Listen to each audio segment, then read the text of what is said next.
Dear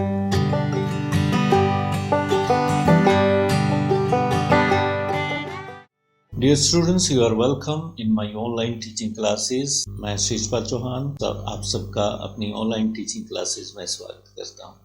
आज मैं 12वीं क्लास के स्टूडेंट्स के लिए क्वेश्चन आंसर लेके आया हूँ और इस सीरीज में मैं सभी लेसन्स के क्वेश्चन आंसर्स आप सबके सामने डिस्कस करूँगा। फ्लेमिंगो बुक का पहला लेसन द लास्ट लेसन लेके चलते हैं, जिसे अल्फोंसे डॉयटे ने लिखा है। शॉर्ट आंसर टाइप क्वेश्चंस पहले लेंगे, फिर हम लॉन्ग क्वेश्चन लेके चलेंगे। तो पहला क्वेश्चन है, why was friends afraid of going to school, और what dread did little friends have when he started for school in the morning. पहला क्वेश्चन ये है कि फ्रेंड्स स्कूल जाने से डर क्यों रहा था, या फ्रेंड्स के दिल में क्या डर था जब उसने मॉर्निंग में स्कूल जाना आरंभ किया। जब वो स्कूल के लिए निकला उसके मन में क्या भय था। या ऐसे भी ये क्वेश्चन आ सकता है, what was Franz expected to be prepared with for school that day. उस दिन फ्रेंड्स को स्कूल के लिए क्या तैयार करके ले जाना था, मतलब उसको क्या होमवर्क तैयार करना था। या ऐसे भी क्वेश्चन आ सकता है, why did friends think of spending the day out of school. Friends school क्यों नहीं जाना चाह रहा था उस दिन, और अपने दिन को वो स्कूल से बाहर क्यों स्पेंड करना चाहता था। तो यह क्वेश्चन बहुत ही इम्पोर्टेंट है, पेपरों में आता रहता है, तो इसको समझ लीजिए। Friends had not prepared his lessons on participles. बिल्कुल स्टीक आंसर की बात करो तो ये एक लाइन का आंसर है। फ्रेंड्स ने अपना जो होमवर्क था स्कूल का वो नहीं किया था, पार्टिसिपल्स तैयार करने थे। पार्टिसिपल एक ग्रामेटिकल टर्म है। Participle present participle, past participle और परफेक्ट पार्टिसिपल, 3 तरह के पार्टिसिपल होते हैं। फ्रेंड्स ने ये लेसन तैयार नहीं किया था, ग्रामर का लेसन था। So he was afraid of being punished by mister Hamel his teacher. इसलिए वो अपने अध्यापक मिस्टर हमेल के द्वारा पिटाई होने से डर रहा था कि मिस्टर हमेल उसकी पिटाई करेंगे। He was expected to learn his homework on the rules of participles, और उससे ये उम्मीद की जा रही थी कि वो अपना होमवर्क पार्टिसिपल्स के जो रूल्स हैं उनको लर्न करेगा अपने घर जाके, परंतु उसने ये काम नहीं किया था, इसलिए फ्रेंड्स डर रहा था। नेक्स्ट क्वेश्चन लेते हैं, What sights did friends see on his way to school? जब वो स्कूल जा रहा था तो उसको कुछ दृश्य दिखाई दे रहे थे। बाहर के रौनक जो होती है, लोग खड़े हैं, बुलेटिन बोर्ड के पास खड़े हैं, पेड़ों पे चिड़ियां चहचहा रही हैं, उधर आरा मशीन जो है उसके पीछे एक ग्राउंड है जहाँ पे जो सैनिक हैं वो ड्रिल कर रहे हैं। तो ये दृश्य उसको खींचते थे। तो आपको यही बताना है कि वो दृश्य क्या क्या थे। He saw that the Prussian soldiers were drilling in the open field. उसने देखा कि खुले मैदान में जो आरा मशीन के 100 मील के पीछे था, Prussian soldiers ड्रिल कर रहे हैं, परेड कर रहे हैं अपनी। He saw a crowd of people reading something from the bulletin board. और उसने बुलेटिन बोर्ड के सामने कुछ लोगों को खड़े देखा और वो लोग कुछ पढ़ रहे थे। तो इस तरह से ये साइट्स का जिक्र आप कर सकते हो। ये जो 2 साइट हैं इसने स्कूल की तरफ जाते हुए ये रास्ते में देखे थे। बाकी वो दिन को कैसे बिताना चाहता है वो साइट्स अलग। अब थर्ड क्वेश्चन लेके चलते हैं, what things did Franz find tempting to keep him away from school. कौन कौन सी चीज़ें उसे स्कूल से दूर रख रही थी, उसे स्कूल जाने से रोक रही थी, मतलब उसको लालायित कर रही थी कि वो स्कूल न जाए और ये काम करे। The morning was bright and warm. सुबह बहुत ही अच्छी थी, सुहावनी सुबह थी, धूप निकली हुई थी, ठंड ज़्यादा नहीं थी। But birds were chirping in trees. वृक्षों में पक्षी चहचहा रहे थे। At some distance Prussian soldiers were drilling. कुछ दूरी पे प्रुशियन सोल्जर्स मार्च पास्ट कर रहे थे, ड्रिल कर रहे थे। All these sites were tempting friends. और इस तरह से ये सारे दृश्य फ्रेंड्स को टेम्प्ट कर रहे थे। ये जो क्वेश्चन है थर्ड और सेकंड आप इसमें मिक्स कर सकते हो। इनको दोनों को मिला के आप जो भी दृश्य हैं आप कंबाइन करके भी लिख सकते हो। Fourth question, what usual noise could be heard in the street during school time? जब स्कूल ऑन होता है, जब स्कूल चल रहा होता है तो आमतौर पे किस तरह का शोर सुनाई देता है गली में। साथ में गली लगती होगी तो स्कूल से किस तरह का शोर सुनाई देता है, उसमें क्या क्या सुनाई देता है। What usual did Franz see on that day. Suppose करो आज स्कूल जा रहा था तो आज उसने स्कूल में क्या अजीब सा पाया। It was about the opening of closing of desks. Lessons could be heard being repeated in a chorus.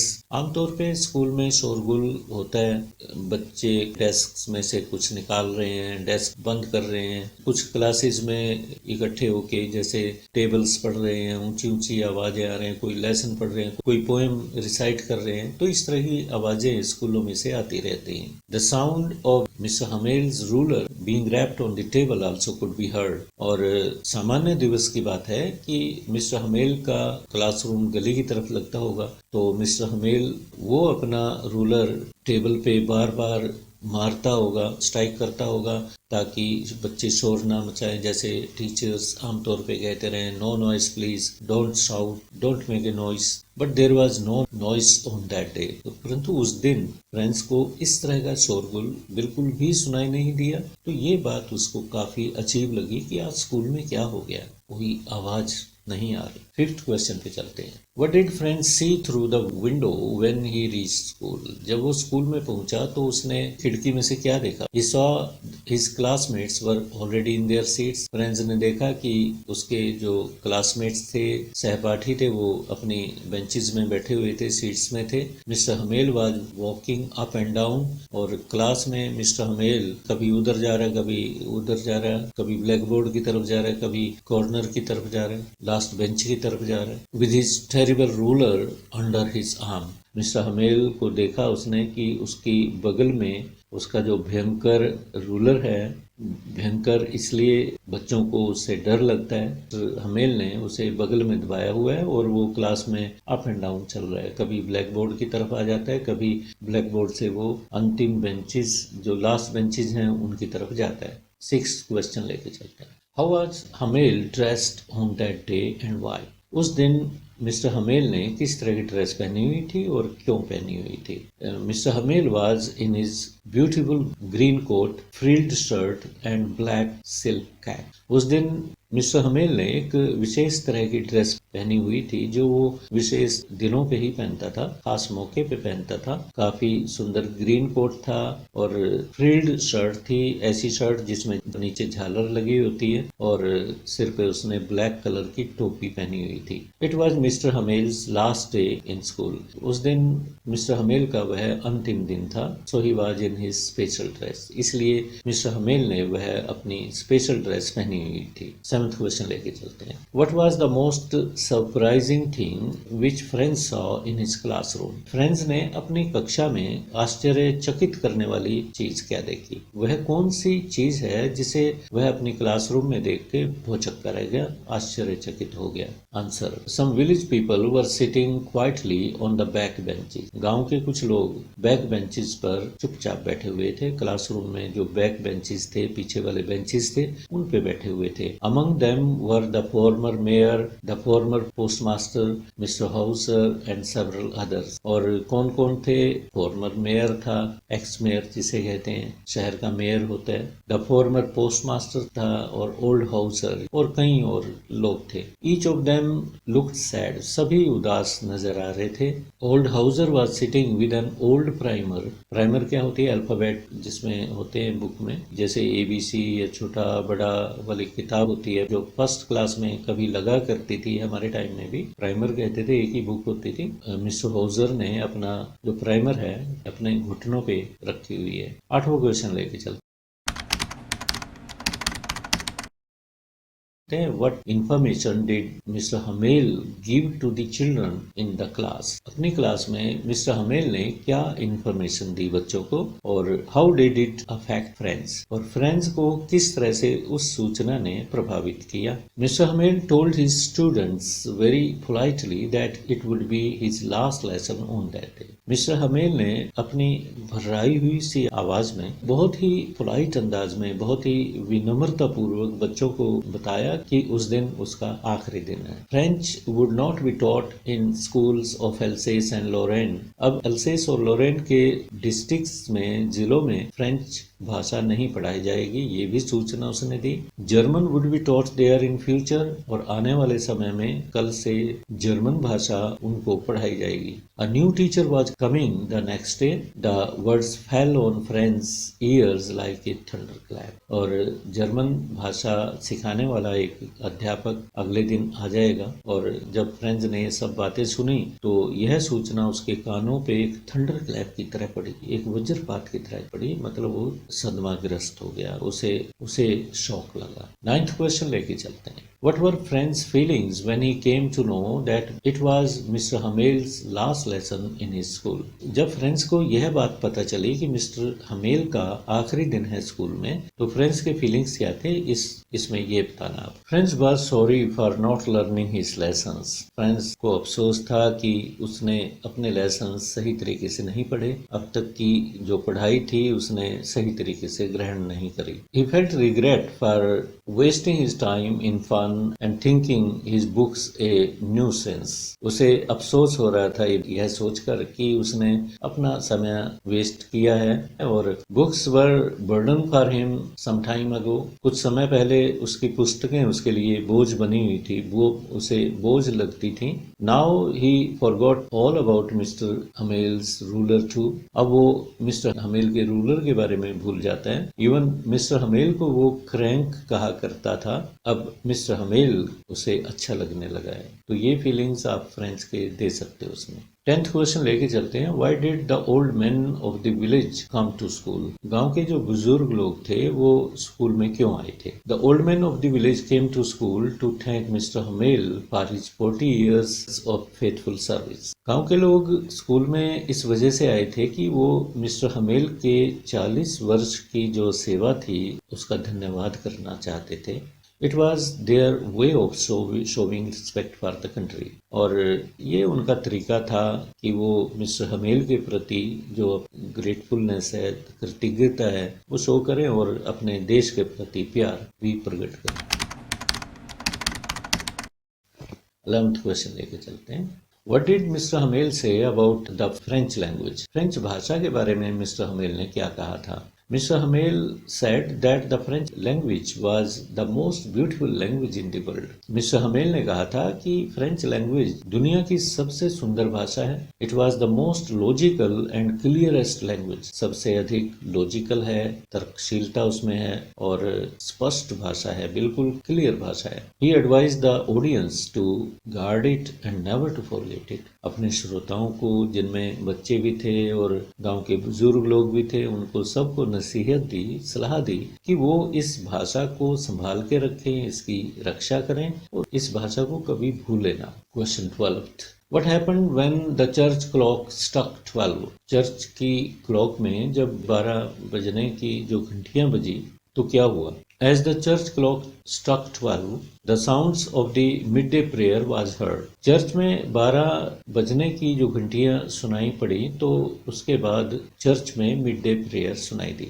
जब चर्च की क्लॉक में 12 बजे तो मिड डे प्रेयर सुनाई दी। The sounds coming from the trumpets of the Prussian soldiers were also heard.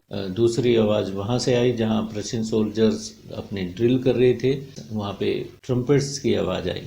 Mister Hamel felt choked. अब mister Hamel ने अपने गले में एक इमोशनल जो बाधा हो जाती है वो महसूस करी। He took a big piece of chalk and wrote in big letters. उसने चौक का टुकड़ा लिया और बड़े बड़े बिग लेटर्स में ब्लैक बोर्ड पे कुछ लिखा। वो क्या था? विवा ला फ्रांस, मीन्स लॉन्ग लिव, ये शब्द उसने ब्लैक बोर्ड पे लिखे। 13th क्वेश्चन लेके चल। What did Mr. Hamel say when friends failed to recite the rules of participles? जब friends participles के rules मिस्टर हमेल को नहीं बता पाया तो मिस्टर हमेल ने क्या कहा? Mr. Hamel did not scold friends for not reciting the rules for participles. Mister humble बिल्कुल भी नाराज नहीं हुआ, उसने फ्रेंड्स को रूल्स ना सुनाने की वजह से बिल्कुल भी नहीं डांटा। He blamed himself, his parents for not caring for studies. उसने अपने आप को भी ब्लेम दिया और उसके पेरेंट्स को भी ब्लेम दिया कि वह भी और उसके पेरेंट्स भी बच्चों की पढ़ाई की परवाह नहीं करते। He advised never to put off learning till tomorrow, और उन सबको एडवाइस किया उसने कि आज का काम कभी भी कल पे मत टालो। सभी बच्चों को समझाया कि अपना काम समय पे करते रहें। 14th question, what was the importance of the bulletin board, why had the people gathered there on that day. Bulletin board की इम्पोर्टेंस के बारे में बताना और उस दिन बुलेटिन बोर्ड के सामने लोग क्यों जमा थे, क्या पढ़ रहे थे वहाँ पे। काफ़ी इम्पोर्टेंट क्वेश्चन है ये।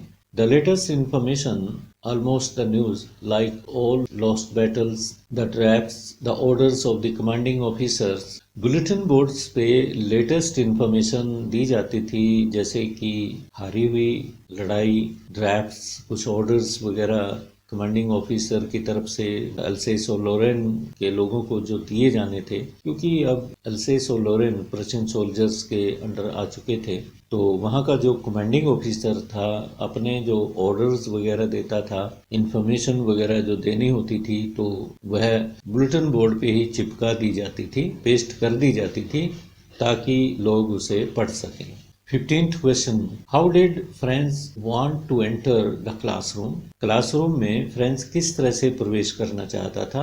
How did he have to go in and how did he feel, किस तरह से उसे अंदर जाना पड़ा और किस तरह से उसने महसूस किया। Franz wanted to enter the school unnoticed. Franz classroom में अननोटिस्ड एंटर करना चाहता था, वह चुपचाप अंदर बैठना चाहता था और ताकि उसको कोई देख ना ले। But on that day everything was so quiet and peaceful, so he had to enter the classroom by opening the door। परंतु उस दिन क्लासरूम में सब कुछ शांत था, सबका ध्यान क्लास में ही था, तो उसे दरवाजा खोल के क्लासरूम में जाना पड़ा। The class was already full, class पहले से ही खचाखच भरी हुई थी। He felt blessed and frightened, और जब फ्रेंड्स ने अंदर प्रवेश किया तो टीचर को देख के, सब लोगों को वहाँ क्लासरूम को पूरा भरा देख के उसका चेहरा ब्लश हो गया, उसे शर्मिंदगी महसूस करी और एम हमेल से थोड़ा सा डरा हुआ भी था। 16th क्वेश्चन लेके चलते। How did Mister Hamel treat Franz when he reached school late. What did Franz expect. जब फ्रेंड्स लेट आया क्लास में तो फ्रेंड्स ने क्या एक्सपेक्ट किया था। पहली बात तो आपको ये बतानी है कि जब फ्रेंड्स क्लास में लेट आया तो एम हमेल ने उसके साथ क्या व्यवहार किया और फ्रेंड्स को क्या उम्मीद थी। Mister Hamel treated Franz kindly and asked him to take his seat. Mister Hamel ने फ्रेंड्स को आराम से कहा, बड़े दयापूर्ण शब्दों में कहा कि वह अपनी सीट पे बैठ जाए। बड़ी विनम्रता के साथ कहा कि वह अपनी सीट पे बैठे। He expected harsh treatment from him, और फ्रेंड्स ने उससे, एम हमेल से, हार्श ट्रीटमेंट की उम्मीद की थी, मतलब कठोर व्यवहार की उम्मीद की थी कि उसे डांट पड़ेगी, उसे पनिशमेंट भी हो सकती है, ये उम्मीद थी उसकी। But the teacher told him in a polite manner to occupy his seat quickly. परंतु टीचर ने उसे बड़े पोलाइट मैनर में ये कहा, बड़ी विनम्रता के साथ कहा कि वो अपनी सीट पे जाके बैठ जाए। Friends jumped over the bench and sat down on the seat, और फ्रेंड्स जंप मार के अपनी सीट पे बैठ गया था। 17th क्वेश्चन लेके चलते हैं। As the teacher began to speak, my children, this is the last lesson. The words sounded like a thunderclap to friends. Why? जैसे ही टीचर ने कहा कि आज उसका आखिरी दिन है, तो ये शब्द फ्रेंड्स के कानों पे एक वज्रपात की तरह पड़े। ऐसा क्यों? ये इम्पोर्टेंट क्वेश्चन है। The teacher said that it was his last lesson on that day. Teacher ने कहा कि उस दिन उसका अंतिम लेसन है। The words fell on friends ears like a thunderclap, और ये शब्द फ्रेंड्स के कानों पे वज्रपात की तरह पड़े, सदमा लगा उसे। ही was in A TG, TG means confusion, he was in a confusion. He could not understand what would be his future, और वह यह बात समझ नहीं पाया कि अब उसका भविष्य क्या होगा। तो प्यारे विद्यार्थियों, मैंने 17th क्वेश्चन इस चैप्टर के लिए हैं। इसमें और भी क्वेश्चन बन सकते हैं। आप टेक्स्ट को अच्छी तरीके से पढ़िए, देखिए कि कौन कौन सी घटना ऐसी है जिस पे क्वेश्चन बन सकते हैं। तो इस तरह से आपकी पूरी टेक्स्ट की तैयारी हो जाएगी, और जब आपकी तैयारी पूरी तरह से हो जाती है तो एग्ज़ाम में बैठ के आपको कोई डर नहीं होता। और मैंने ये सब आंसर्स बहुत ही सरल भाषा में लिखे हैं और शॉर्ट में लिखे हैं, ताकि आप सबको एक बार पढ़ते ही याद हो जाए। अब इस लेसन के लॉन्ग क्वेश्चन लेके मैं सेकंड वीडियो में आप सबके सामने आऊँगा। Till then have a nice day. Thank you.